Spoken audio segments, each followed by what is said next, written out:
Sou uma mulher de 37 anos, meio moleca do jeito que cresci. Sempre subia em árvores, brincava na terra e nunca tocava em boneca ou vestido. No verão de 2002, eu tinha 16 anos na época. Meu namorado me convidou para acampar com ele e seus pais. Sendo eu do jeito que era, aceitei na hora. Parecia muito divertido. Os pais dele estavam planejando um fim de semana em que faríamos rafting, passeios de barco, natação e tudo mais. Eu estava no paraíso absoluto. Eles tinham um trailer e também estava totalmente mobiliado. Como observação bem no meio da floresta, havia uma área designada para acampamento. Era tão calmo e pacífico aquele lugar. Você podia ouvir o rio de dia e à noite era mais alto ainda. Foi muito confortante. Lembro-me de pensar comigo mesma. Cara, eu poderia morar aqui para sempre. O dia seguinte foi provavelmente o dia mais divertido da minha vida. Saímos de caiaque juntos. Era por volta das 1h da tarde. O pai do meu namorado decidiu fazer um churrasco. Não me lembrava da última vez que perdi tanto a noção do tempo e me diverti tanto. O dia passou voando. Antes que eu percebesse, já era hora de irmos para a cama. Mais uma vez, tínhamos um grande plano para o dia seguinte, e eu estava ansiosa para dormir e acordar logo. Lembro-me de ficar acordada, apenas olhando para o teto. Meu namorado estava roncando e eu rindo o mais baixinho que pude. Foi um tanto divertido. Essa foi a última risada que eu dei em muito tempo, antes que minha vida virasse de cabeça para baixo. Houve uma batida na lateral do trailer. Esse som realmente me pegou desprevenida. Eu estava atenta e atribuí isso a talvez um ruído aleatório. Você sabe, talvez um animal ou o trailer apenas rangendo sozinho. Eu não estava com medo nem nada. Tentei dormir e simplesmente ignorar. Mas foi então que comecei a ouvir um som inconfundível de risada. Achei que talvez os pais do meu namorado estivessem acordados e tentando assustar a gente, pois eles eram esses tipos de pessoas de bem com a vida o tempo todo. Eu cheguei um pouco mais perto para escutar. O silêncio tomou conta do lugar novamente e pude ouvir o rio correndo lá fora. Havia um zumbido em meus ouvidos também, do tipo que você ouve quando há um silêncio realmente assustador. Tive uma sensação de aperto no estômago que vejo muitas pessoas sentirem nos relatos quando pensam que algo ruim está para acontecer. Eu senti isso naquele momento. No silêncio mortal, ouvi aquela risada novamente, seguida por um som de algo raspando, vindo de fora do trailer. Meu coração praticamente pulou na garganta. Alguém estava claramente do lado de fora. Eu estava com muito medo, embora não conseguisse mover um músculo. Aquele som de raspagem continuou. Sussurrei para meu namorado, tentando acordá-lo, mas ele continuou dormindo. Ouvi o som se movendo até cerca de 1 metro de distância da porta principal, antes que houvesse mais silêncio. Meu coração batia tão rápido. Tentei me acalmar, mas não conseguia. Eu estava apenas observando o buraco quadrado na porta e vi uma pequena coisa surgir do escuro. Pude ver que parecia ser uma mão. Olhando um pouco mais de perto, pude ver que parecia ser daquelas mãos falsas que você compra no Walmart. Mas isso não me impediu de surtar. Sentei-me e comecei a gritar e a chorar. Os pais do meu namorado entraram cambaleando na sala onde estava dormindo. Tudo o que pude fazer foi apontar para a porta. O pai do meu namorado foi abri-la, mas houve um estrondo repentino. Ele então caiu para trás, caindo no sofá. Uma pedra caiu no chão. Meu namorado já estava de pé, acordado também. A mãe dele estava enlouquecendo. Eu estava gritando e ainda em estado de choque. Quando finalmente parei de gritar, pude ouvir risadas histéricas vindas de fora, seguidas de passos no topo do trailer. Eles estavam no telhado, pulando de um lado para o outro. Eu podia ouvir uma voz aguda vindo de fora do trailer. Nenhum de nós tinha telefone celular em 2002. Estávamos realmente no meio do nada, sem nenhuma maneira de entrar em contato com ninguém.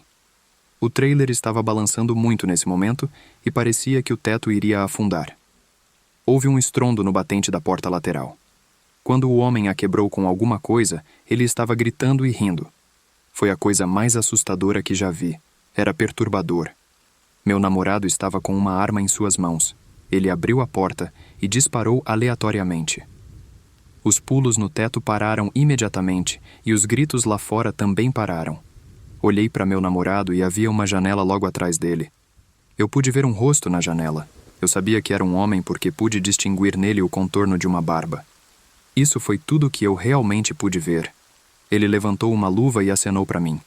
Afastei meu namorado da janela. Olhei para trás e o homem havia sumido. Saímos do acampamento naquela noite. O trailer teve uma janela quebrada e o pai do meu namorado teve que ir ao hospital devido a uma pedra que o atingiu na cabeça e pedaços de vidro que voaram em seus olhos. Olhando com mais clareza depois, vimos que a pedra era enorme. Aqueles indivíduos poderiam ter matado John. Chamamos a polícia na manhã seguinte e os policiais revistaram a área. Eles não conseguiram encontrar nada, nem pegadas, nem lenha ou algo parecido. Depois disso, tive que passar por aconselhamento e terapia porque tive muita dificuldade para dormir. Cerca de 2 anos depois disso, meu namorado e eu terminamos devido ao estresse e ao trauma que eu estava passando por causa desse evento. Atualmente, comecei a melhorar, mas demorou muito. Nunca poderia imaginar esse terror até passar por isso. Não desejo a ninguém. Se cuidem.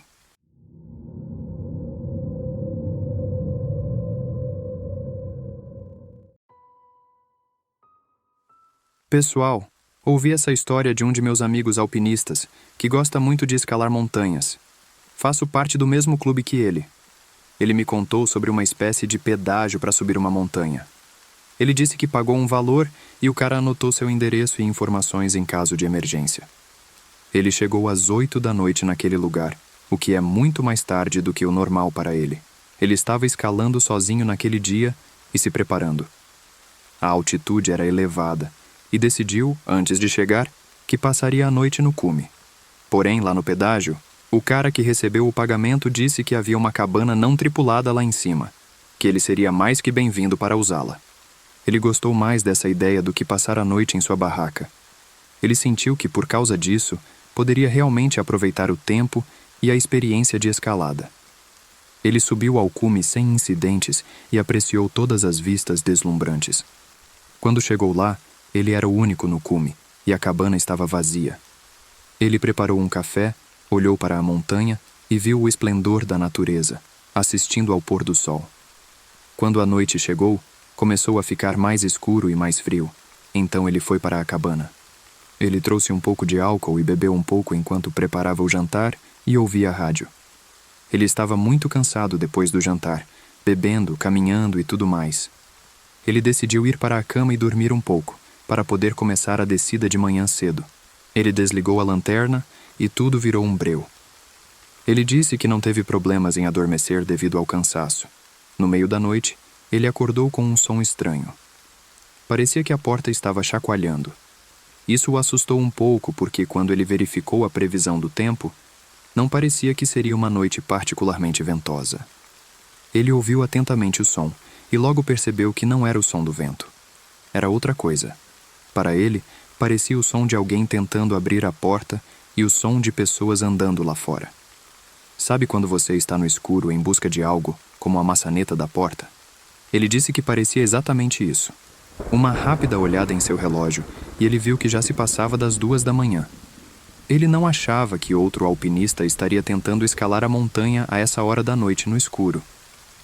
Eu sei que algumas montanhas estão ligadas por cadeias e você pode caminhar ou escalar de uma para a outra, mas aquela montanha não era assim. Por um lado, você precisava pagar o pedágio e, em segundo lugar, não havia outra montanha na área. Era apenas uma montanha com uma rota de escalada. Então ele disse, com base no que sabia e na sua experiência, que não deveria haver ninguém lá fora.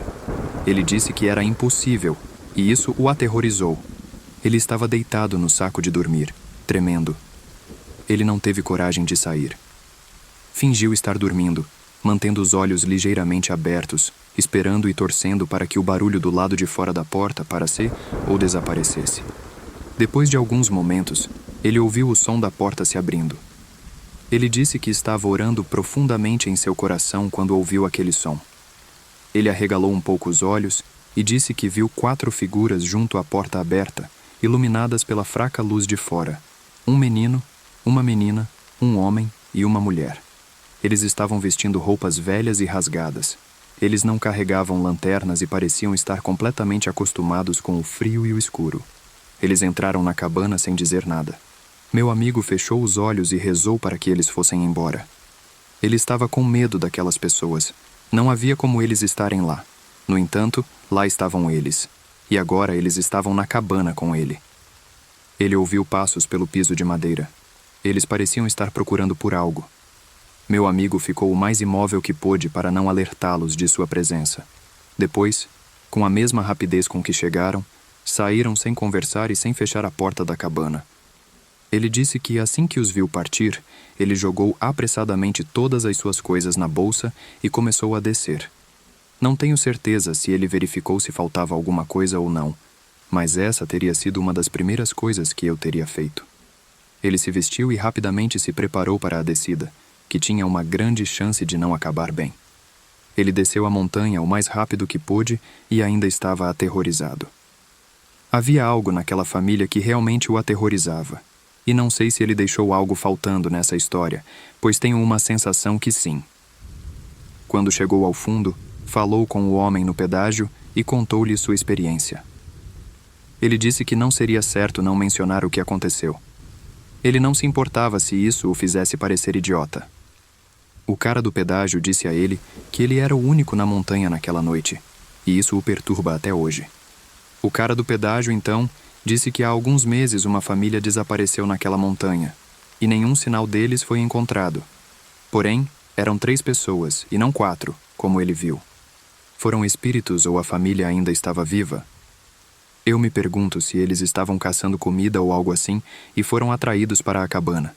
Talvez algo tenha acontecido com eles e eles tenham perda de memória ou algo assim. Não sei. Meu amigo está convencido de que a família que visitou a cabana era de espíritos.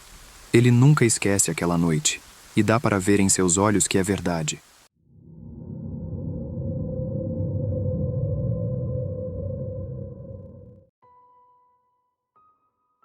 Eu cresci na Península Superior de Michigan. Minha família se mudou para lá quando eu tinha cerca de 6 meses. Nasci originalmente em uma pequena cidade chamada Mount Clemens, a mesma cidade onde Dean Cain nasceu. Michigan é um estado único na forma como está posicionado na fronteira norte dos Estados Unidos e na fronteira sul do Canadá. Ninguém nunca viaja para minha região. Não há nenhuma maneira real de simplesmente passar. Estamos cercados pelos grandes lagos. Com exceção das grandes cidades, o estado é majoritariamente coberto por diversas matas. Tenho algumas experiências estranhas vivendo na parte alta da península, mas nenhuma é mais estranha do que a que estou prestes a contar. Morávamos no topo de uma colina, a cerca de 30 minutos de carro da cidade mais próxima. Nossos vizinhos estavam a cerca de 16 quilômetros de distância. Era tranquilo e com poucos veículos, se é que algum passava por nossa casa. Por causa disso, desenvolvi um medo estranho de veículos subindo o morro. Parecia que você podia ouvi-los vindo a quilômetros de distância e sempre ficava pensativa se era alguém conhecido. É claro que havia outros que viviam na nossa estrada, mas este não era um lugar para pessoas de fora pegarem atalhos ou algo assim. Nem tínhamos nomes em nossas estradas. À medida que fui crescendo, não tive tanto medo dos veículos que passavam durante o dia. Eu sabia que a maioria dos carros e caminhões que passavam eram vizinhos distantes e amigáveis. Porém, quando a noite chegava, bem, a história era completamente diferente. Eu podia ver os faróis cortando a janela do meu quarto e iluminando minhas paredes com os galhos das árvores. É um sentimento difícil de descrever. Mas, na minha mente, sentia que ninguém deveria dirigir por uma estrada tão remota depois do anoitecer. Na época em que isso aconteceu, eu tinha 13 para 14 anos. O ano era 1996. Nossa família tinha surpreendentemente acabado de adquirir a internet. Qualquer pessoa na casa dos 30 anos sabe o quão insano foi esse tempo. Por alguma razão, nessa época meu pai instalou uma porta deslizante de vidro na parede perto de onde estava o computador. O computador costumava ser o centro da atenção em nossa casa naquela época. Isso é diferente de hoje em dia, onde cada membro da família tem o seu próprio computador pessoal, além de 1 bilhão de outros eletrônicos portáteis. Portanto, ter a porta de correr aberta para a paisagem a partir da mesa do computador deixava toda a experiência muito melhor. Bem, eu apreciei isso por cerca de 2 dias, antes que uma das coisas mais estranhas que já vi ocorresse. Fiquei acordada até tarde no sábado à noite no computador, como de costume naquela época. Eu provavelmente estava brincando nas salas de bate-papo do Yahoo, ou talvez jogando alguma coisa. Foi então que ouvi, principalmente senti no início, o ronco baixo do motor de uma caminhonete antiga se arrastando lentamente pela estrada. A caminhonete passou pela nossa casa e depois parou. O medo que mencionei antes chegou em um instante. Nada de bom poderia vir de um veículo tão suspeito passando pela nossa estrada à 1 da manhã. O que vi a seguir queimou dentro da minha cabeça. Posso me lembrar disso tão claramente quanto o dia. A caminhonete parou imediatamente.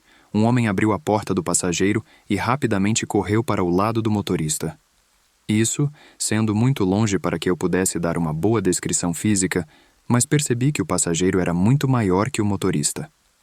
Ele estava vestindo uma espécie de colete fofo, jeans e um daqueles bonés estilo caminhoneiro. Ele agarrou o motorista e o arrastou para fora. Ele então o bateu contra a porta traseira. Ele parecia estar gritando com ele e ordenando-lhe que fizesse alguma coisa. Ele fez sinal para que ele abrisse a porta traseira. Quando ele fez isso, vi o motorista se virar para o cara, como se estivesse hesitando, por medo. Mesmo à distância, pude ver claramente que esse cara estava nervoso. Seu parceiro entregou-lhe com força uma pá, jogando em sua face.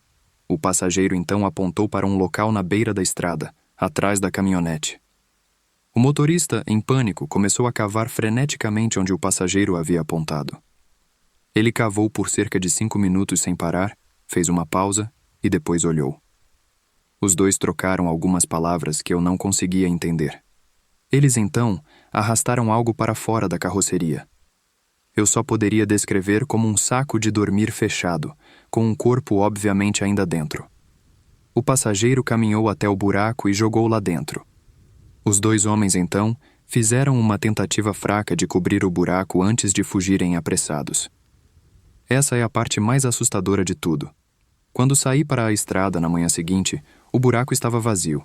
Eu sabia que o que vi era real, porque as marcas dos pneus da noite anterior ainda estavam lá, mas o que quer que tenham jogado naquele buraco desapareceu. Olhei para o lado oposto e fiquei horrorizada ao ver pegadas na terra que levavam direto para a floresta. Eu não tinha ideia do que fazer com toda aquela informação ainda sendo processada em minha mente. Reprimi essa memória por tanto tempo e só queria fingir que isso nunca aconteceu. Além de alguns amigos próximos, nunca contei a ninguém sobre isso. Acredito que aquele saco que tentaram enterrar no chão tinha alguém dentro. Eles devem ter pensado que a pessoa estava morta. No entanto, com base no que vi na manhã seguinte, claramente eles estavam errados.